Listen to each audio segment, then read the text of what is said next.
So maybe a little bit of context where I got this, where we got this idea to make this webinar.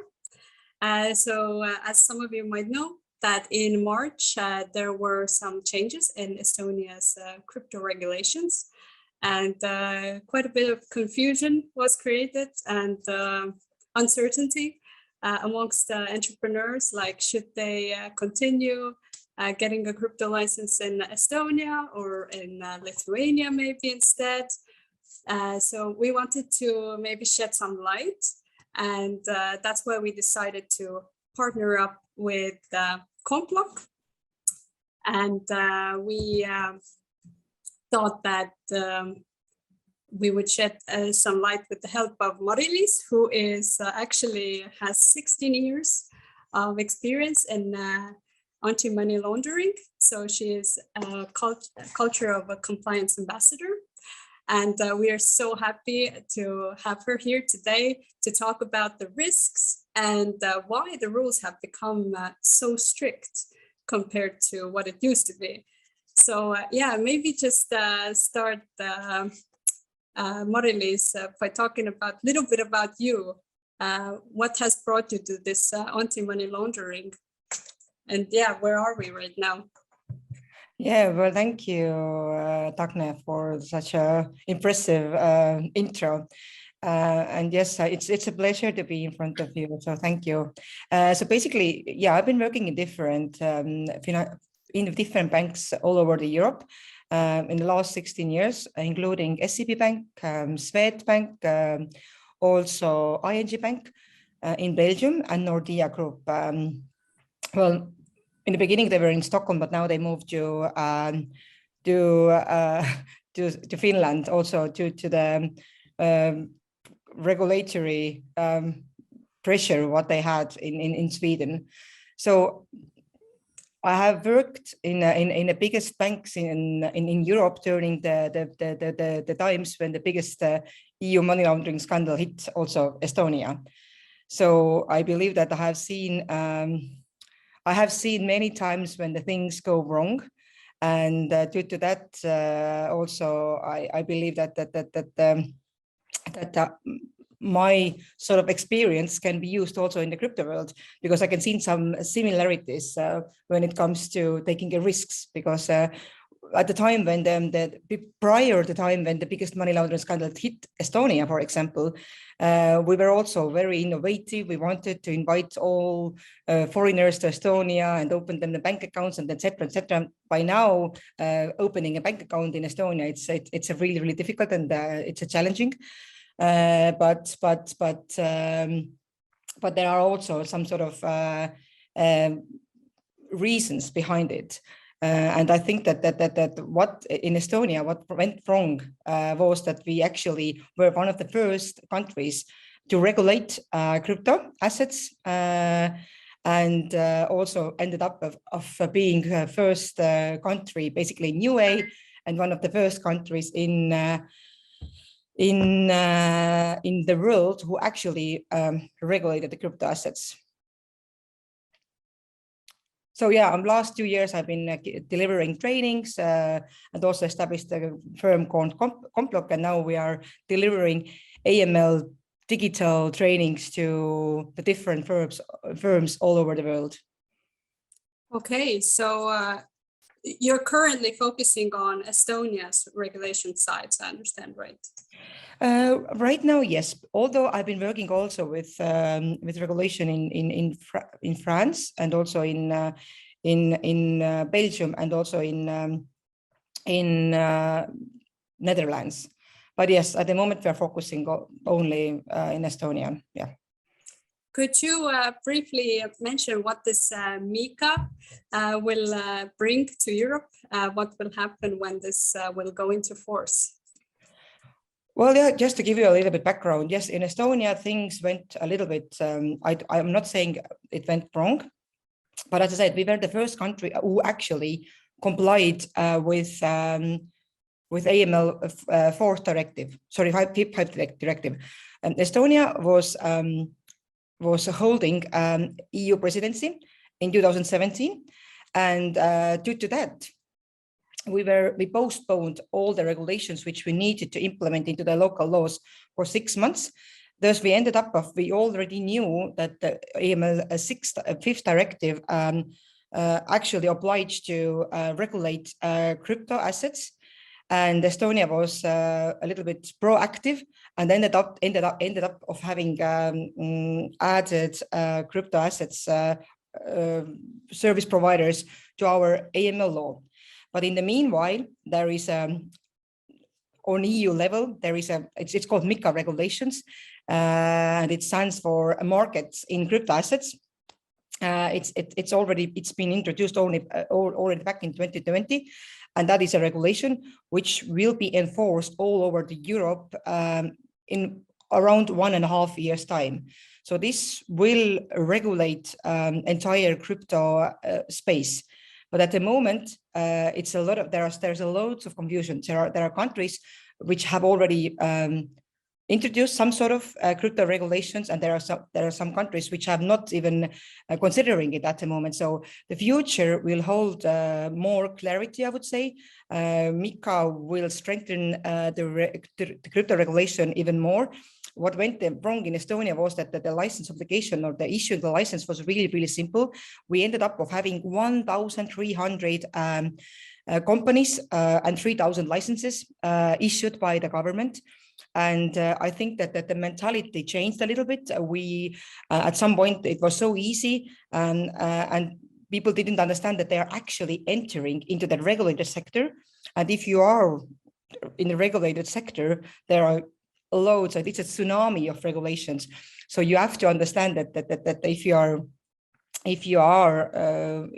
business plan is to provide any sort of services in cryptos, then it's regulated. And even though in Estonia we are now a little bit closer to MiCA regulation, it will be even tougher when the MiCA is in place 1.5 years' time.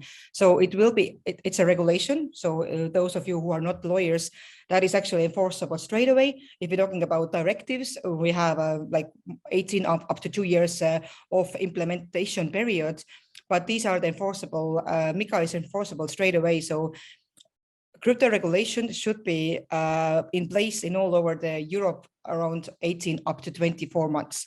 But in Estonia, we are really favored since we already have loads of crypto customers here, and we already know how to regulate some perhaps things which are not regulated in anywhere else in the world at the moment. In Estonia, we have a smooth way how to comply with the MiCA now. Yeah, we're proactive. We are proactive. We were the first ones with e-residency, and now with this crypto licensing. I see a pattern here, definitely. Which I like that you ended on the point of who is regulated, or many companies aren't regulated in other countries, and maybe they think, oh, it's easier there, but it might be actually more complicated. So who are the companies who need a crypto license in Estonia by Estonia's standards? So yeah, if you are, I mean, obligated persons are, it's coming from AML law, so it's different types of companies. It's not only crypto companies, but they are also, I mean, financial institutions. If you're talking about under the AML law, so I'm not understanding. I don't. Perhaps I didn't understand your question correctly. Are you thinking that who are regulated under the crypto regulation, or yeah? So virtual currency wallet service providers, yeah, right? Who needs to get a license? Definitely. When it comes to crypto, right? So because yes, if you want to obtain a license in the payment service provider space, then you also need a license. If you want to have when a banking or growth funding, then yes, also. But in the crypto license, yes, in the crypto, yes. So virtual currency wallet service provider, virtual currency exchange service provider, virtual currency transfer service, and issuing of trading of virtual currency service.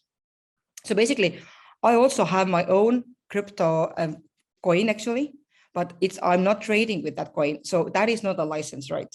So we can even, if you want to compare it with normal money activities, then you can think about it that if you have, for example, you can actually draft your own money at home, but as long as you're not using it, you can actually do it. But if you launch the coin and the aim is to use the coin, then of course this is regulated. So in the list, I didn't hear NFT businesses, but I know there's a lot of NFT businesses interested in like, do they need to get a license, or how does the Estonian government view that? Like, could you briefly say? Yes, not at the moment. It's actually a little bit gray area at the moment. It will be regulated. Not sure exactly when. It might be by the end of the year or together with the MiCA, but at the moment this is actually, it's not regulated in Estonia. Okay, so but in the future you see that there's not going to be anything not regulated, right, in that field especially? I believe so, yes, I believe. Yeah. So why should Estonia, why should companies get the crypto license still in Estonia? Like what's the main reason? Like, because there's other jurisdictions as well where they can get the crypto license, like in Switzerland or in Lithuania. Well, I believe that the administrative part in Estonia is really good. We also have a very good experience by now. I believe that since we now strengthen the law pretty heavily, then it's also a stronger license, because it used to be really, I would say that the requirements were poor. Due to that, people, I mean, we didn't create the trust and transparency in the market. But now I believe with the new requirements, our e-residency system is really good. It's easy to establish the company, it's easy to run. We also have a compliance know-how here. I mean, if you compare with another countries, they don't have too much know-how and knowledge, and also experience stuff when it comes to compliance and operational work.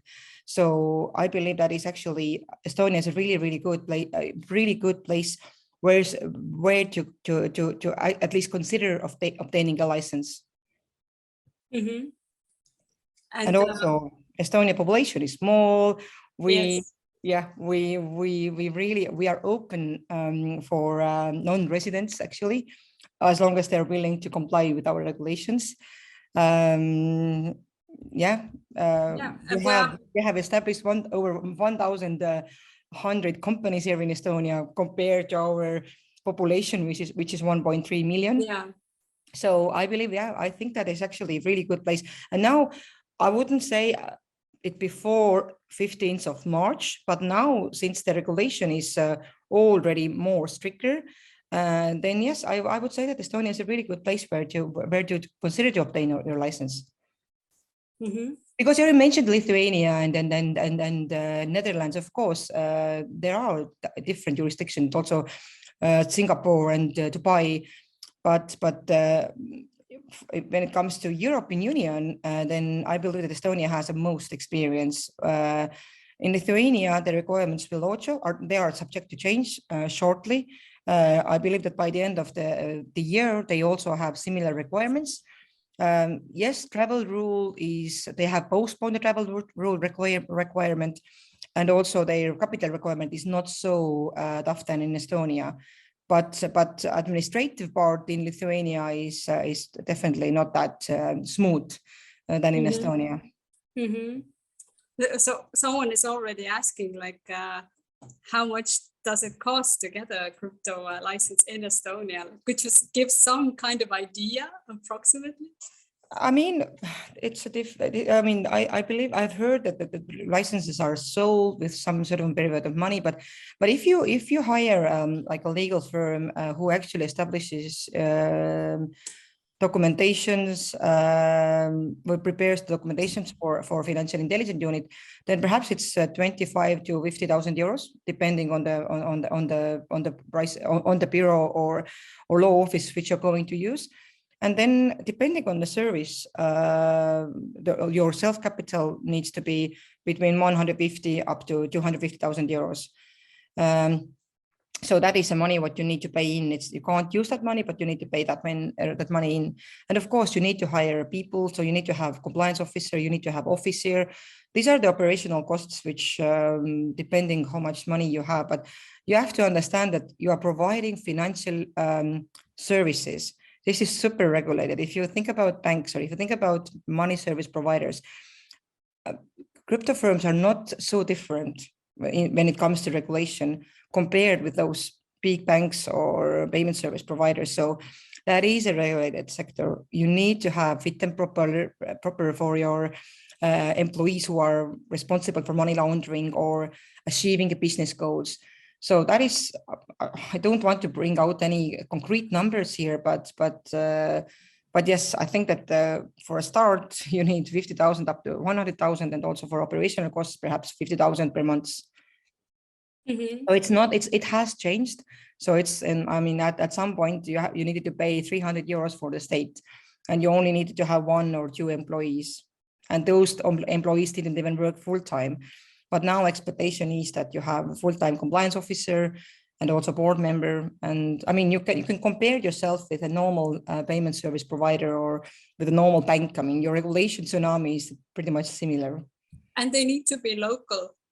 So if you're not living in Estonia, then you need to have someone local. Yes, I mean, and that is also, you have to understand that if the things go wrong, I mean, if we are entering to financial services or financial providing services, then what we are selling to our customers is trust. We want to have that our consumer rights are protected, that if we invest 1,100 euros, then our money is secured. So this is why that part of the world is, or that actually business activity is so regulated, that at the end of the day, we want to protect our customers, right?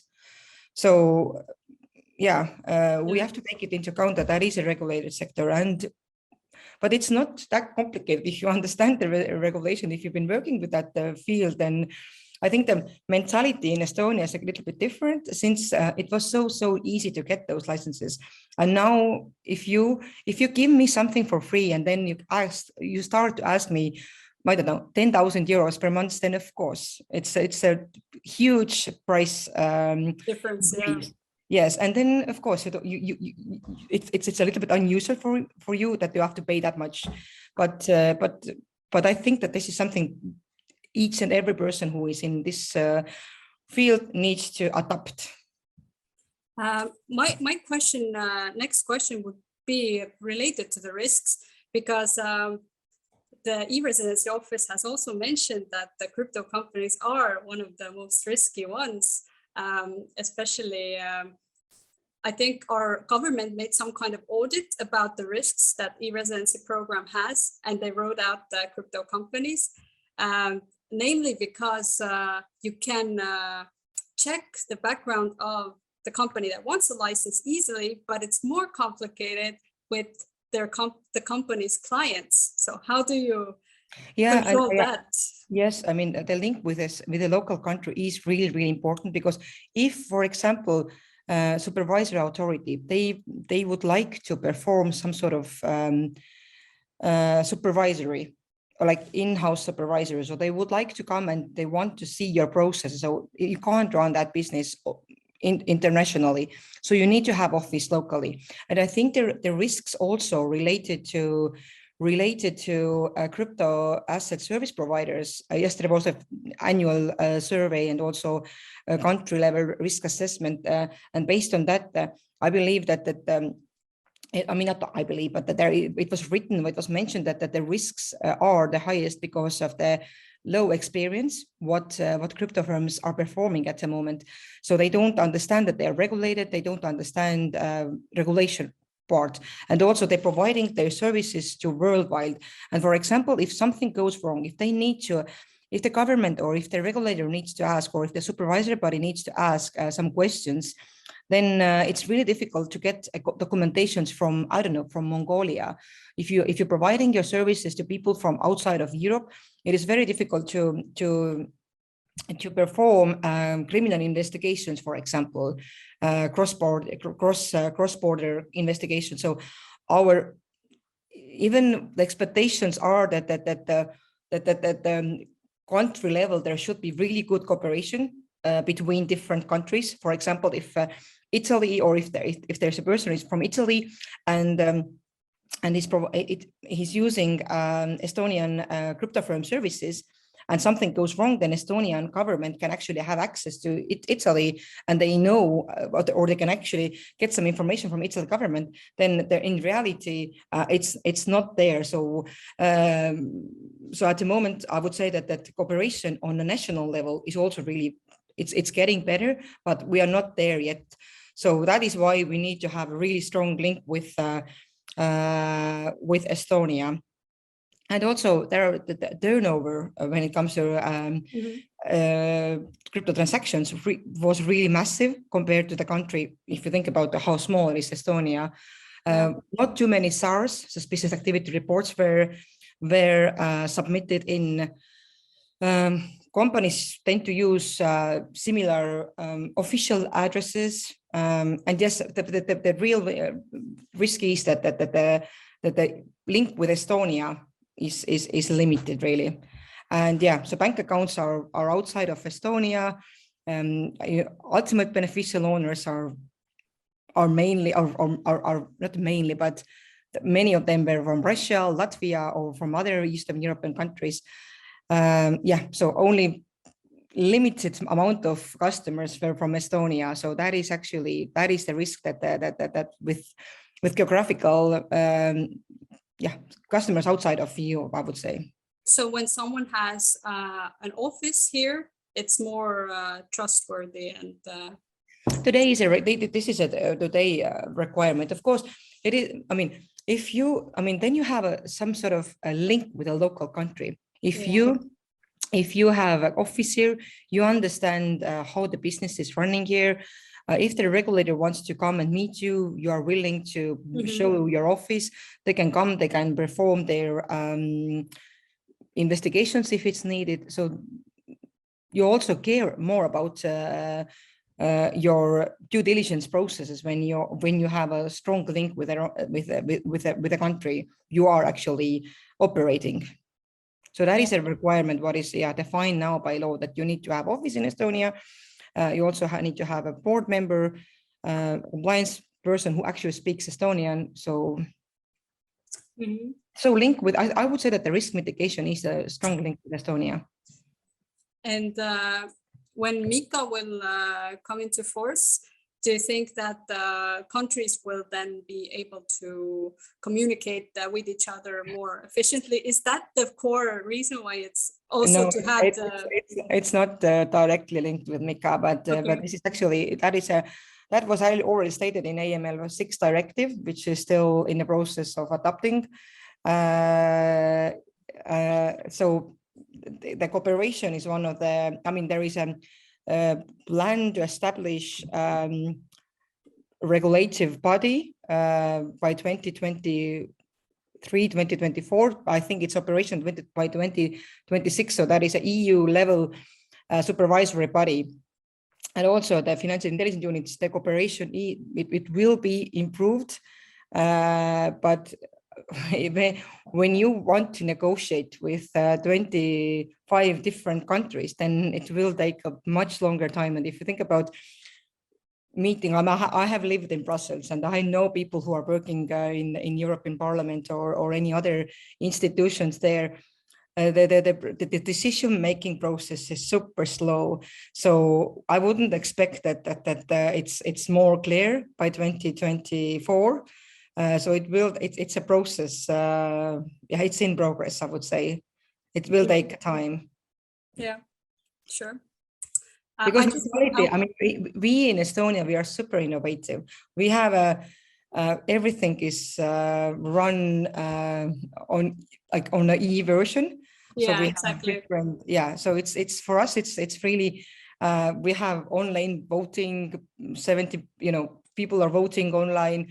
You can do everything online, but even when you go to like old Europe, they wouldn't even trust anything related to that. So it will be really, really challenging how to cooperate on the EU level when it comes to regulations. So because always regulations are always behind that. And also I think that is one hand, it's good, because otherwise we wouldn't have any innovation. If you would like to always follow regulations, then there won't be too much innovation, I would say. We wouldn't have Airbnb, we wouldn't have Bolt, we wouldn't have Uber if they would follow all the regulations which were in place at that time when they started the operations. So I would say that that is a really good challenge, how to find really good balance between innovation and regulation, that actually regulation is not killing innovation. So I think in Estonia, we have a very small country. On a country level, we do a lot of cooperation. I mean, the supervisory body, regulator, market participants, they do cooperate here. So, and also we would like to, we always, our country level, we always find the best ways how to remain innovative country, and also how to mitigate risks. So I would say that we are really efficient when it comes to governance, but yes, the rest of the countries, I wouldn't expect that quickly changes. Yes, exactly. I just wanted to shout out to everyone that you're free to put your questions in the chat box here. And I would just maybe answer one question that was submitted in the registration form. When we talk about the e-governments, then there was a question about what's the best way to have a company registered in Estonia, and what's the taxation. So yeah, this is our playground, Silva Hunt's playground, because we are exactly helping with that. We are helping with the company formation, with accounting, the tax and legal questions. And then we put you together with experts like Mari-Liis, for example. So it's fairly easy in Estonia when we talk about company registration. You can register a company like up to 2 working days, and you have a company, which is crazy to think of, and you don't even need to use a notary thanks to e-residency. So if you are thinking of forming a company and you have really specific questions about structuring and how to comply with the laws and regulations, then we are definitely here for you, and yeah, contact us.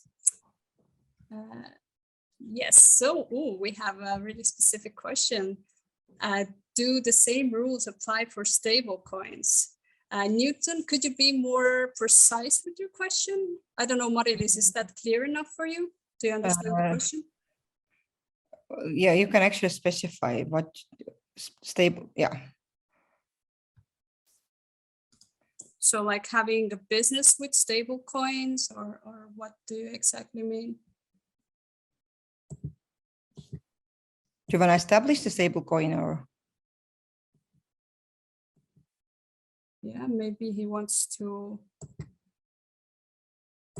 establish a stable coin business.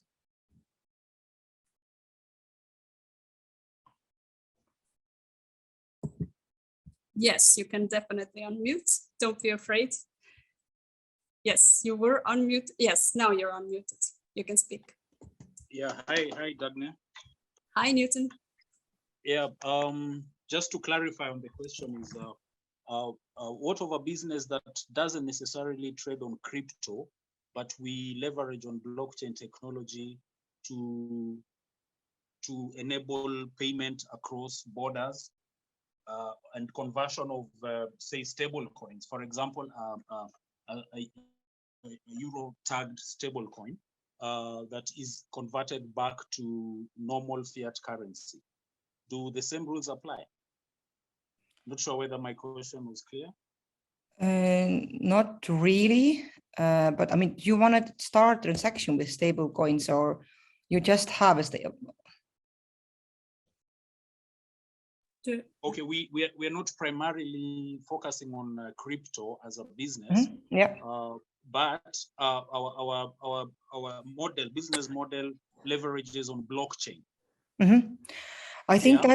that is a very good question, but I think this needs a little bit more detailed analysis. I mean, we need to understand what exactly you're going to do with this stablecoin. If it's not regulated at the moment, it will be regulated by MiCA for sure. But it might be that there is a gap at the moment that it's not yet regulated. I know that there is also another law in Estonia, crowdfunding law, and all the crypto assets will be added under that. Or there is also a little bit discussion.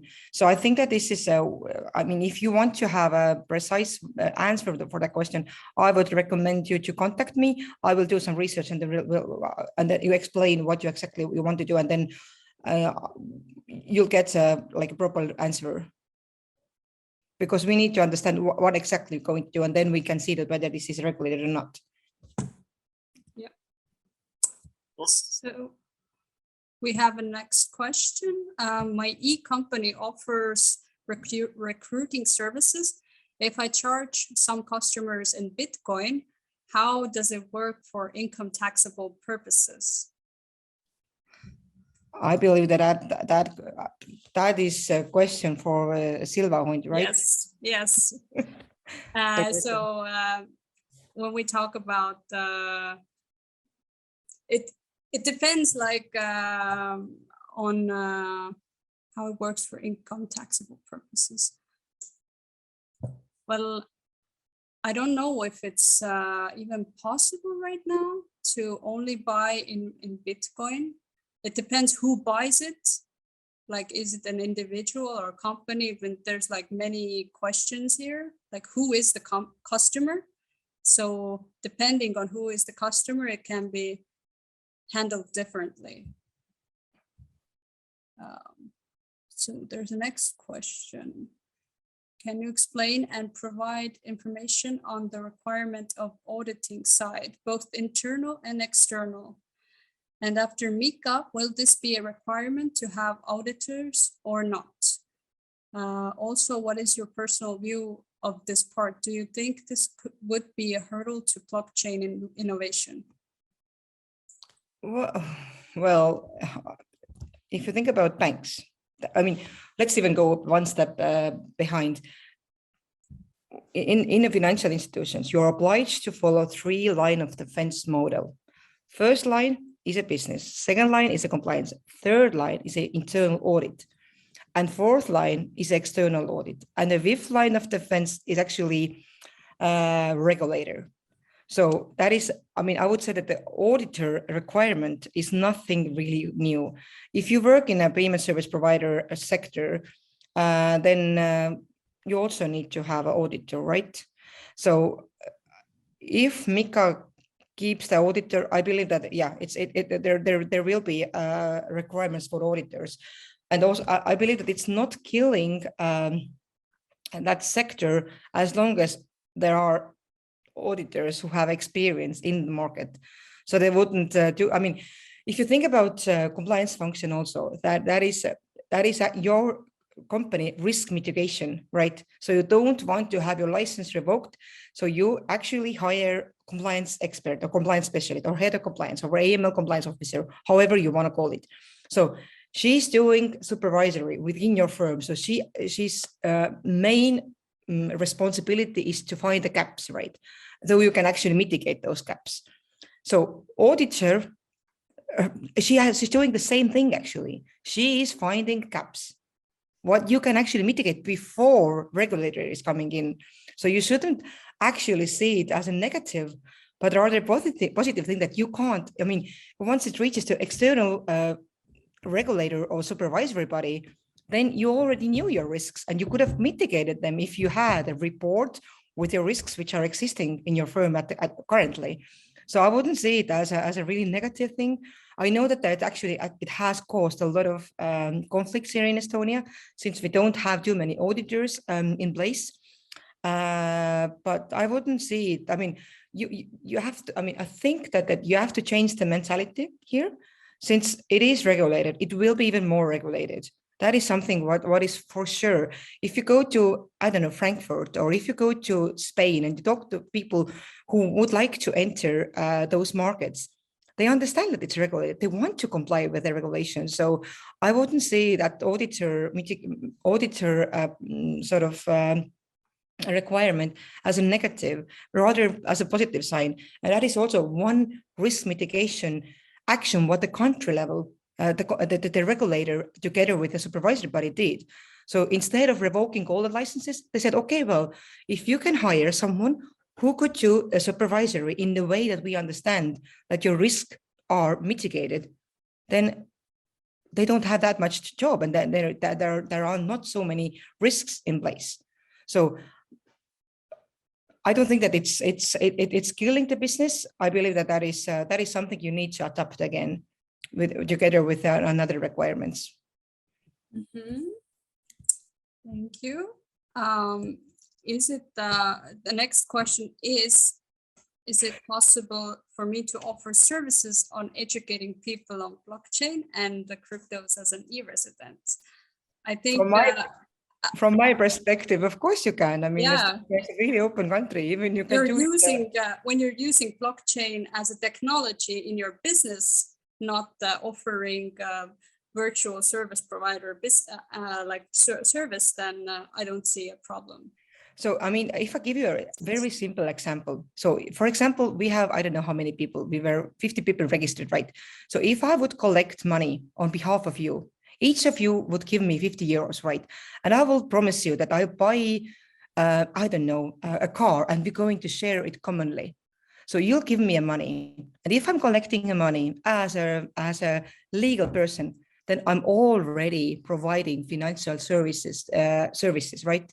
So this is already regulated. So in order for you to protect your money, you wanted to know that if you are giving me money, then I'm not mistreating that money.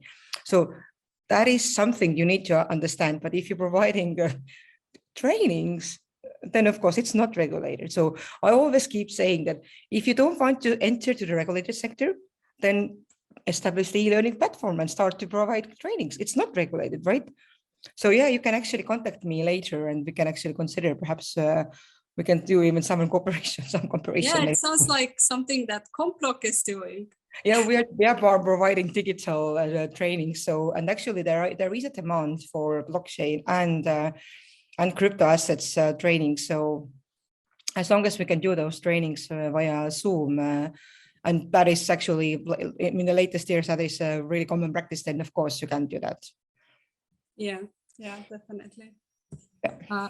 I would like to briefly mention from my own experience with talking to entrepreneurs who are interested in setting up a business in Estonia. One thing is having like an active business, but another thing is having like a holding structure or like a passive company where you keep just your investments. And oftentimes people ask, are crypto assets treated like differently when it comes to just their own company's investments?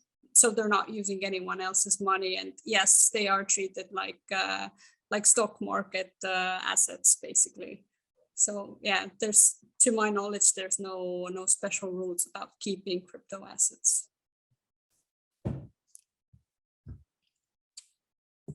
Yes, feel free to ask any more questions here. We'll check if there's anyone else.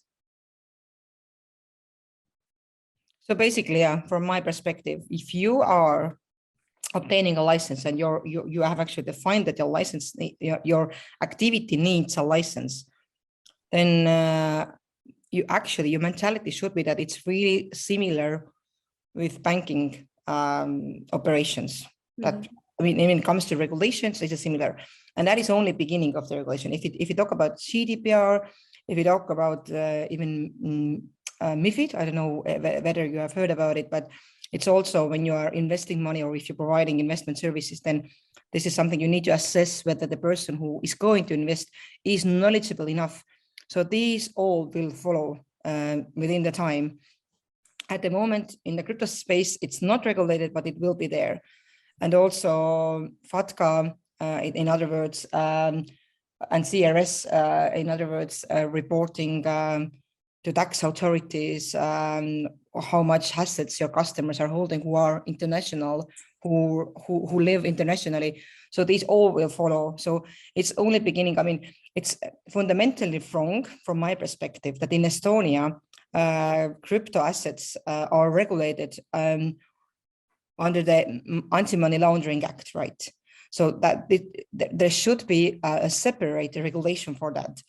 But since things went a little bit to the south in the beginning, then we started to amend AML law. But actually, there should be a different law for all the crypto assets. I mean, it will be there once the MiCA is in place. But yeah, I mean, normally AML Act is not meant for any specific for regulating any specific business areas.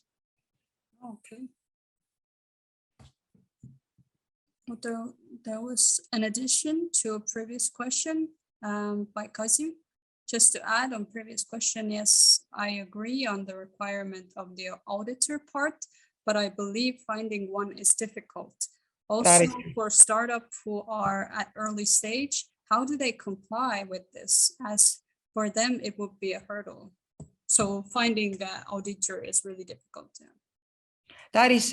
I mean, I completely understand and understand your point of view, but again, by choosing which sort of businesses you would like, or what sort of business you would like to provide your customers, this is something you need to take it into account, that whether this is regulated or not. So if it's a regulator, you need to understand you have to have more funding in order to comply with the regulations. Also with the medical sector, that is also super regulated. So if you enter there, you have to understand that it's regulated. I mean, I understand the background here, that if you only pay 300 euros, you drafted the random documents and you got a license, then it's a really huge way of thinking. And I understand there is a problem with auditors. But I also know that they are working on it, and then I think that what Financial Intelligence Unit already stated is that they are not revoking the license if you tried to find an auditor but you couldn't find one. Then this is something you can communicate to them. And also, my best advice what I can give you here is also that you actually take Financial Intelligence Unit as your partner. So if you have things which needs to be considered with them, go and talk to them. Have an open conversation with your regulator, because they are your best friends. If you start suing it, I mean, there is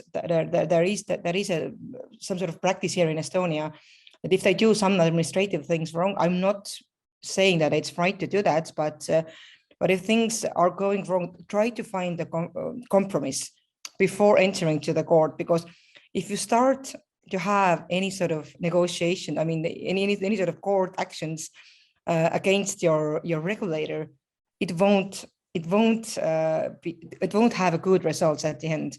So they need to be your partner. So they need to understand your business. You need to understand the business. You need to have a really good relationship with your regulator. In all countries, that is actually common practice. So yeah, take them as your partner. And also auditors, they are your partners. Yeah, I also understand the problem, because naturally the population of Estonia is quite small, and I think there was a requirement to have an AML officer who is Estonian or is a resident here. So yeah, naturally. But imagine there was a time when we had 1,300 companies. Those AML compliance officers are still here, right? So now it's around 300 firms. I don't know how many licenses have been already revoked. This is something that we can check after the seminar, perhaps. But I assume that it's around 300. And what the state has stated is that they would, compared to the resources what they have available, there should be 100 or 150, 100 up to 150 licenses in Estonia. So this is something what they can actually operate. And I believe that for 150 licenses, we do have a compliance resources available already in Estonia. So but I mean, there was a period when we were lacking AML compliance officers too, but now they are there. And I believe that actually it's similar. It will be similar with auditors. I know that they had a meeting last week. They were discussing how to help crypto firms, how to do the audits, because it's also, if you think about that non-financial risks, which we are talking about right now. So if you think about crypto firm as a payment service provider or as a bank, so there are two types of risks on a high level or a broader scope. There are risks regarding financial services, and there are risks regarding non-financial services. Financial services are liquidating, related with numbers, basically. And non-financial risks are related with the legal and operational work, right? So this is something which is really, really complicated for people who have not worked without the numbers to understand. And this is a new types of risks also for auditors. So auditors, they've been contacting different firms. They want to have AML officers or people who have been working a long time for AML as AML officers. They would like to involve, and actually that is also a requirement by the Financial Intelligence Unit, that they can't do the audit without engaging or involving AML officer who actually oversees their work too, because they don't have experience at the moment. So I think that it will be at one point, it will be in a completely different state. Mm-hmm. How long do you think it will take time? Well, we are really in the transition period at the moment. So once we see how many licenses will be remaining, then we will see. I believe that it will take a year before it's actually, or even 18 months. But since again, beneficial, it's very beneficial. We are a small country, and information sharing is something what people do. So once there is a model or formula how to assess risks or from the audit perspective, then it shouldn't be a big problem. I think there is more noise than actually, in essence, problems. Okay. And could you briefly mention, like, who are usually the people who take your courses? Our courses, we have two types of courses. So we provide online trainings or digital trainings. These are the different firms. I mean, we have a LHV Bank, our customer. We have different crypto firms, Olympic Casino, for example. So at the moment, we have 25 customers, and we are growing really quickly. So normally we onboard like for all firm employees, because each and every employee who is working in a bank or in a financial institution, in a crypto firm, they need to train their employees annually. So basically, this is a part of the AML program. So you need to have your risk assessment done, your risk appetite statement, your compliance officer in place, and etc. auditor, but also you need to have trainings conducted. So our customers are different, also in banks, also in the financial institutions and crypto firms. Mm-hmm. Okay, that's awesome to hear. Also, congratulations! I heard that you're in this Estonian entrepreneurial TV show called Aivu. So that's Accelerator. Yeah, that is actually Accelerator. But I'm really, really proud because we didn't want to go there, but since we were invited, and as I said as you mentioned in the beginning of our webinar, that I'm a compliance ambassador here in Estonia, or not even only Estonia, but I just recently moved back to Estonia. So this is for me a really good way how to shed a light for compliance topics or in the national level. So I think that is a really, really good way how to emphasize the importance of the training. And I think everything is actually training. If you have not trained, if you don't have experience, if you don't understand what you need to do, then of course there is a greatest risk. So training is a first step, and then you also need to have other mitigation actions in place. Mm-hmm. But awareness is something what you need to have as a first step. This is why we're doing this webinar as well.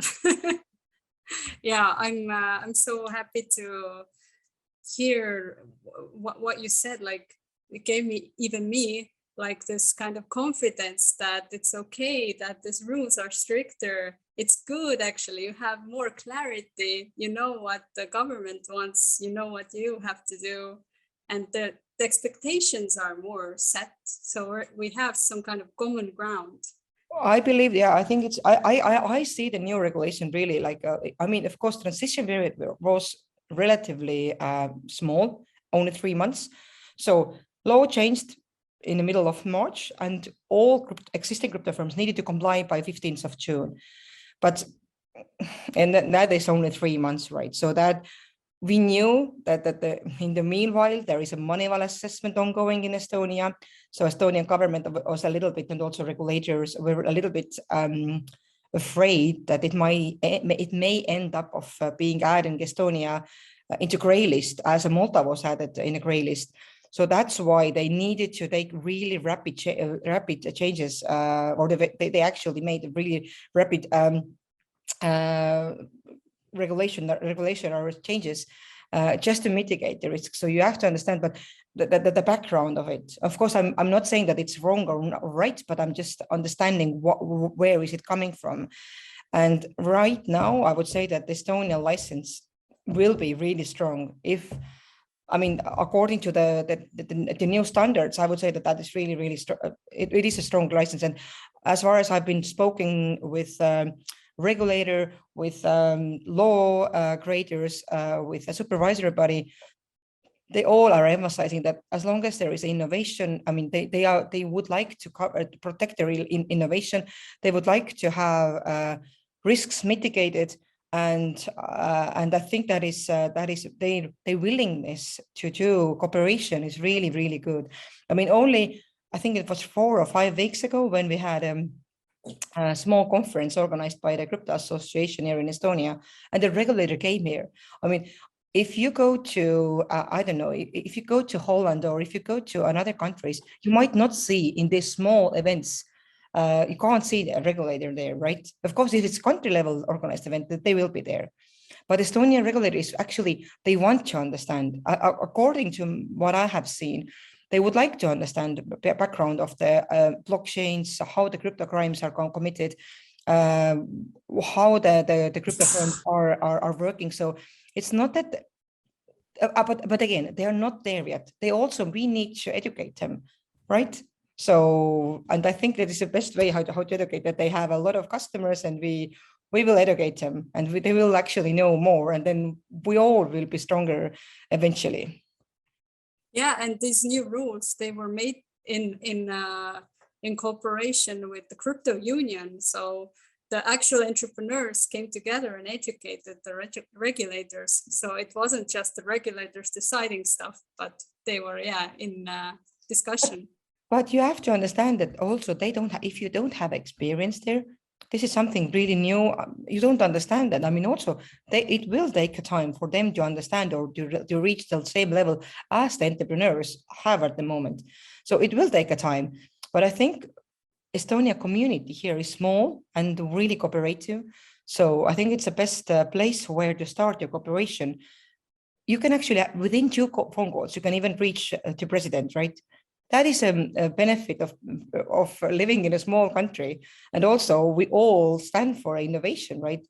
And the e-residency program, country is doing a lot to introduce new rules, to introduce the way how you can actually run a business here in Estonia. I don't know, so those of you who didn't know, but Estonia have the most unicorns per capita. So I think in China there is only one unicorn.